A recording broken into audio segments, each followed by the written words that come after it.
이후 우리 디지털 사회의 변화 속도가 정말 엄청난데요. 가끔 이 알리익스프레스 등 다양한 사이트들을 보다 보면 와, 이 인공지능과 알고리즘에 의해서 정말 인간이 제압당하고 있구나라는 생각에 문득문득 이 소름이 끼치는 때가 있습니다, 여러분. 기계와 인간이 만나서 공존하는 것, 바로 그게 4차 산업혁명의 목표입니다. 다양한 기술들이 있는데요. 정보통신 ICT 기술을 비롯해서 많은 기술들이 종합적으로 집약체로서 성공하고 있습니다. 자, 4차 산업시대의 기본 핵심 바로 ABCD입니다. A, AI이고요. B, 블록체인, 그리고 클라우드, 데이터 등이 있습니다. 그래서 여러분들은 이왕이면 내가 꼭 전공을 하지 않더라도 이것과 관련된 기본 공부를 틈틈이 해 놓으시는 게 뒤처지지 않는 방법 중에 하나라고 저는 생각을 합니다. 여러분, 반도체 혹시 들어보셨나요? 한국은요, 반도체 강국, 닭고 얘기하면 메모리 강자라고 할 수 있습니다. 한국 제품의 점유율이 전 세계적으로 절반을 넘고 있는데요. 그래서 우리가 여기서 궁금해지잖아요. 반도체가 뭐죠? 그거 컴퓨터 부품인데 뭐더라? 이런 경우가 많아요. 오늘 한번 기본 교육에 대해서 한번 알아보도록 하겠습니다. 자, 첫 번째 반도체는요, 이 도체와 부도체의 중간에 있는 아치꼬다리 같은 것입니다. 이게 뭐죠? 라고 하면요. 어떤 때는 도체가 되고 어떤 때는 부도체가 되는데, 도체는 전기가 통한다라는 말이고요. 부도체는 전기가 통하지 않는다라는 말입니다. 우리가 일반적으로 도체라고 하면 이렇게 금속성, 은, 구리, 알루미늄들이라고 알고 있고요. 부도체로는 도자기, 나무, 고무 이런 것들 있죠. 우와!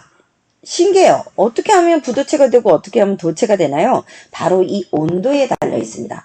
온도가 올라가면 이렇게 반도체처럼 도체로 변하면서 전기가 통하게 되고요. 온도가 내려가면 다시 이동해서 부도체가 되는 것이죠. 자, 우리가 이거를 0과 1로 이진법을 사용해서 전자제품을 만들고 도체와 부도체 왔다 갔다 우리의 편의대로 활용할 수 있는 게 바로 반도체 중요한 것입니다. 자, 이 반도체는요, 모래에서 나오는데요. 이 모래에서 나온 규소를 중심으로 해서 반도체 칩을 만들어내는 것입니다. 이거 보셨나요, 여러분? 이게 저희가 이 모래를 가지고 막 팔팔팔 끓여내서 그 안에서 반도체 만드는 성질을 만들어내서 이걸 퐁당퐁당 하면 이렇게 덩어리가 생기는데요. 이걸 인고트라고 합니다. 자, 인고트인데 요걸 이렇게 덩어리가 쌓여 있는 걸 이렇게 슬라이스를 쳐서 하면 우리 아까 봤던 그림 있죠. 이렇게 된 거. 맞아요. 이렇게 벌집 모양을 하고 있다고 해서 웨이퍼라고 부르기도 하고요. 이 모양이 흡사, 와플파이의 와플과 웨하스의 웨하스 모양과 비슷하고 해서 웨이퍼라고 합니다. 모래에서 웨이퍼를 만들고 그리고 이 웨이퍼를 가지고 또 이렇게 반도체를 만든다. 자, 그러면 현대 문명을 이 규석으로 만들어진다고 해서 규석기 시대라고 하는데요. 이처럼 반도체들은요, 우리가 컴퓨터 안에 들어가는 모든 것들이 있습니다. 자, 이 메모리 카드류가 있고요. 또 이렇게 움직이는 시스템 종류가 있는데요.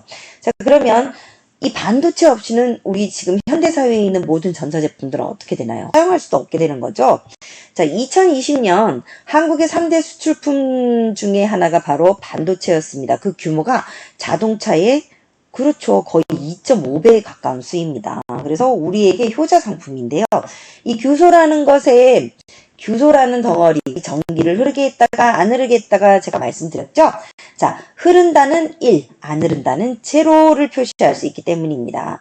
자, 우리가 아까 웨이퍼 쪽에 있으면은 이렇게 수많은 트랜지스터를 만들 수 있는데요. 이 트랜지스터들을 막 모아서 만든 것들이 바로 이 반도체 칩입니다. 이 칩을 통해서 우리는 정보도 저장하고 연산도 수행을 하는데요. 이 목적에 따라서 정보 저장은 메모리 반도체라고 하고요. 연산을 수행하고 운동을 하는 것은 시스템 반도체라고 합니다. 이 메모리는 바로 반도체 중에서 메모리 시스템에 관한 것이고요. CPU라는 말 많이 들어봤을 거예요. 컴퓨터 사양에 우리가 들어가서 검색을 하다 보면 CPU가 있는데요. 아주 성능 좋은 머리라고 생각을 하시면 됩니다. 자, 그래서 요리사를 예를 든다면 이 CPU는 요리사에 해당을 하고요. SSD는 저장 장치입니다. 냉장고에 해당하고, 그리고 D램이라는 거는 우리가 전기가 있든 없든 언제든 손쉽게 쓸 수 있다라고 해서 바로 D램이라는 것입니다, 여러분. 자, 대충 비유한 표현을 알아두시고요. 그럼 시스템 반도체는 뭔가요? 우리가 쓰고 있는 가전제품 대부분이 시스템 반도체입니다. 자, 앞으로 우리가 타게 될 자율주행 자동차, 이 자동차 안에는요, 이 시스템 반도체만도 200개에서 2000개가 들어간다고 해요. 차 한 대를 만드는데 2000개의 반도체를 넣어야 된다. 와, 그러면 우리가 이 메모리 반도체가 아니라 시스템 반도체가 많아야 되잖아요. 근데 여러분 그거 기억하세요? 뉴스로 나온 말. 반도체 공급난 때문에 글로벌 자동차 130만 대가 생산에 차질을 잃었다. 근데 우리나라에서도 그랬어요. 기아차가 전기차가 나오면서 이 엄청난 그 선 예약을 받았는데 반도체가 없어서 자동차를 못 만든다. 이런 기사들을 우리가 연이어 봤습니다, 여러분. 이 대한민국이 선생님 반도체 강국이라면서요. 맞아요. 반도체 강국은 맞는데 이 반도체가 메모리 반도체랑 시스템 반도체가 있다고 했잖아요. 대한민국은 바로 이 메모리 반도체 강국입니다. 시스템 반도체가 아니에요. 그래 대만의 TSMC라는 곳은 우리와 다르게 이 시스템용 반도체를 제작하는 곳입니다. 지금 현재 TSMC의 위상은 엄청나다고 볼 수 있죠, 여러분. 원래 시스템 반도체의 최강국은 일본과 미국이었습니다. 근데 저희 나라가 왜 이렇게 늦나요? 그럼 왜 우리는 메모리 반도체를 집중을 했나요? 라고 하면 원래 우리나라는 반도체를 좀 늦게 시작을 했어요. 여기에 대한 개발을. 근데 둘 중에 어느 쪽으로 주력을 할까 고민을 하다가 이 초정밀, 그렇죠. 이 만드는 과정에 있어서 정밀한 작업을 하고 또 그렇죠. 우리만의 강점을 적용을 해서 우리는 메모리 반도체를 집중을 하자라고 해서 이쪽으로 더 많은 개발을 하게 된 것이고요. 이제 시스템 반도체의 개발과 공급이 굉장히 중요한데요. 1970년대에서 80년대 시작한 이 반도체 생산이 디지털 강국 그리고 메모리 강국으로 성장을 했지만 여기서 중요한 거는 앞으로 우리가 살아가야 될 미래 4차 산업 시대 맞죠? 이곳에서 우리가 최강국으로서 디지털 강국으로서 자리매김을 하기 위해서는 더 성능 좋은 시스템 반도체의 개발이 있어야 됩니다. 이 작동되는 것. 그래서 이 기계 작동이 되려면 기계의 지능이 높아져야 되고요. 이 지능이 높아지려면 성능 좋은 시스템 반도체입니다. 여러분 시스템 반도체가 꼭 필요한데 지금 현재도 우리는 이 인재 양성에 주력을 하고 있습니다. 여러분들도 시스템 반도체 그리고 4차 산업 기술에 다가가기 위해서 이왕 하는 공부 그쪽으로 가는 것도 전 나쁘지 않다고 생각을 하는데요. 선생님 그러면 대학에서 반도체에 대해서 뭘 공부하나요? 지금은 여러분 우리 반도체의 성질과 뭐 어떤 종류가 있다라는 걸 배웠잖아요. 여러분들이 직업으로 하기 위해서인데요. 이렇게 반도체 작동 원리와 설계 제조에 필요한 공정은 물론 장비와 설비 기술에 대해서 배우는 것이 나누어져 있습니다. 네. 가천대 전자공학부 차소대 반도체 전공 블라블라블라블라 쭉 내려오면 있고요. 각 학교마다 반도체 관련 학과들이 잘 구성이 되어 있으니까 여러분들께서 꼭 미리 알아보시고 도전해 보시는 걸 제가 추천드립니다. AI 반도체과도 있고요. ICT 반도체 전자계열도 있고요. 반도체 시스템과도 있고 반도체에 관련한 자동차 설비학과 그리고 전자과 통신 쪽도 있습니다. 여러분. 자, 그리고 평소에 여러분들이 캠프를 통해서 참여할 수 있는 곳도 있습니다, 여러분. 그래서, 이 실험 과정과 공부하는 과정을 체험해보는 것도 굉장히 좋다고 생각을 해요. 자, 그러면 선생님, 여기 학과 나오면 무슨 일을 하나요? 라고 있습니다. 자, 볼까요? 반도체 엔지니어, 프로세스, 과정 엔지니어가 있고요. 또 장비, 반도체를 만드는 시설 쪽에 있는 장비를 유지하고 보수하는 것, 그리고 장치 물리학자가 있습니다.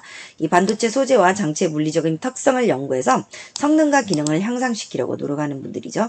그리고 제품 엔지니어, 이건요, 이 상용화, 반도체 제품을 시장에 출시하는 데 중점을 두는 거고요. 품질 관리 굉장히 중요합니다. 자, 우리가 알고 있는 흔한 엔지니어와 과학자들이 이렇게 반도체 쪽으로 옮겨갔다고만 생각을 하시면 돼요. 자, 그리고 RF 엔지니어가 있는데요. 이 주파수이잖아요, 여러분. 우리가 그 스마트 키를 통해서 자동차를 잠그고 열고 뭐 이런 것들이 전부 다 RF 엔지니어 쪽에 관련된 거라고 생각을 하시면 됩니다. 그리고 CAD 컴퓨터 지원 설계 엔지니어가 있고요. 자, 이렇게 판매 마케팅도 네, 좋아요, 여러분. 근데 이게 어떻게 생각하면 3차 서비스직이라고 할 수 있는데요. 이것을 위해서도 여러분들께서 이 반도체를 제대로 알고 그 과정을 아는 사람일 경우 더 유리할 수가 있잖아요. 그죠? 자, 자, 그리고 기타 이런 것들이 있습니다. 정말 미래에 사는 여러분, 이렇게 사람보다는 기계가 사람을 대신해서 일하거나 이 복잡한 기계들도 만들어내는 모습을 흔히 볼 수 있게 될 겁니다. 자, 이렇게 그림에서 보는 것처럼 우리 인간의 모든 환경이 디지털을 중심으로 구축된다고 해도 과언이 아닙니다. 네, 물론 거기에 우리 자연의 소중함도 같이 진행이 되는데요. 그래서 여러분들이 이 그림을 딱 보고 나는 이런 일을 하는 사람이 되고 싶다. 오늘 하루는 그런 상상을 해보는 중요한 시간이 되었으면 좋겠습니다. 자, 오늘도 즐거운 교육 되시길 바랍니다. 안녕히 계세요.